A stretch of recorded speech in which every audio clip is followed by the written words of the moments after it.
Have you ever noticed the tiny green label on your produce or products you're buying from the grocery store? Today I'm going to be talking to you about GMOs, or genetically modified organisms. The purpose of my speech here today is to inform and educate you on this widely growing industry. I'm a credible source because I have been enrolled in an animal science class where we had a professor come in from UConn and talk to us about GMOs, and she was able to describe some good things, bad things, and the industry as a whole. I've also done extensive research on this topic in preparing for my speech today. The relevance here is that we are surrounded by GMOs and interact with them on a daily basis, even though we might not know it. So that's why hopefully you should pay attention and maybe learn something from my speech. Another thing is my three main points that I'm going to be discussing. They are the positives, the negatives, and the history of GMOs as a whole. To begin, let's talk about some good things about the GMOs. Alison L. Van Nieman, in her 2013 article in the Journal of Animal Science and Biotechnology, discussed a few different topics about some good things regarding the GMOs. So to begin, she talked about how plants have become more resilient and are more able to adapt to their environments and stressors in them, and they're able to do this because of the DNA from the other organism that is inserted into them.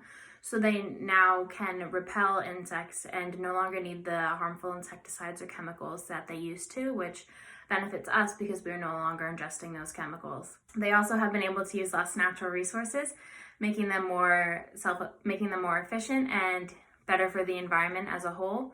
And they have also benefited farmers and the industry regarding that economically, and also by the abundance of the crops that they are able to produce at a time. By 2050, we're going to have to increase our production by doubling it. And we've seen in the past 15 years that the GMOs have made a huge impact on corn and soybean, and they've been able to tremendously increase the yield of crops.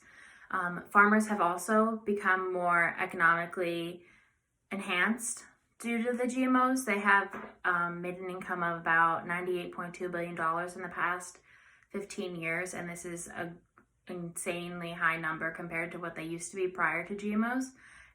So now that we've learned a little bit about the positives of GMOs, let's start talking about some of the negatives or some of the drawbacks for them. According to a 2007 article by Joel Sui de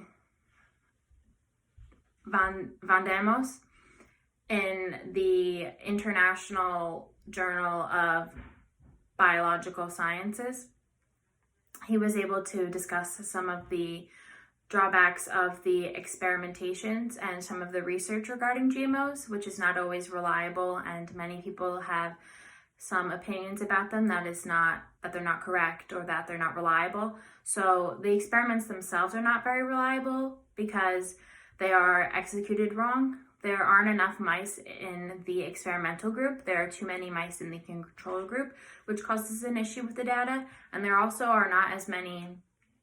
isn't enough mice in the experiment as a whole. The population isn't grand enough, so there is no way to get statistically accurate results from that.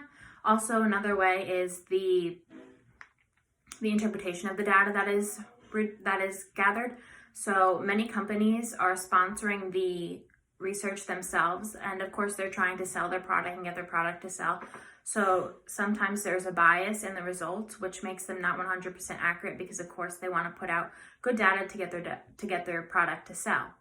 Another thing is some of the statistics have been presented in percentages instead of the actual numbers from the specific experiment. So there's a lack of transparency there that makes many people not trusting of the data and upset in that area.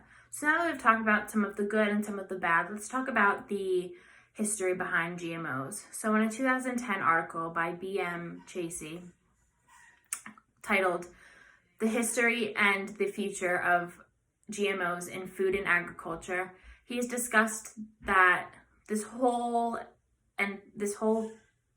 sort of GMO world has come apart because of the finding of the model of DNA. So since the structure of DNA has been found by Watson and Crick, this led to in 1963 the first genetic code. And after the first genetic code was found, they were able to spiral into this whole new biotechnology, microbiology area. So once that was found, they also then started to come up in 1973. They put in the first DNA from a different organism and created the first bacterium.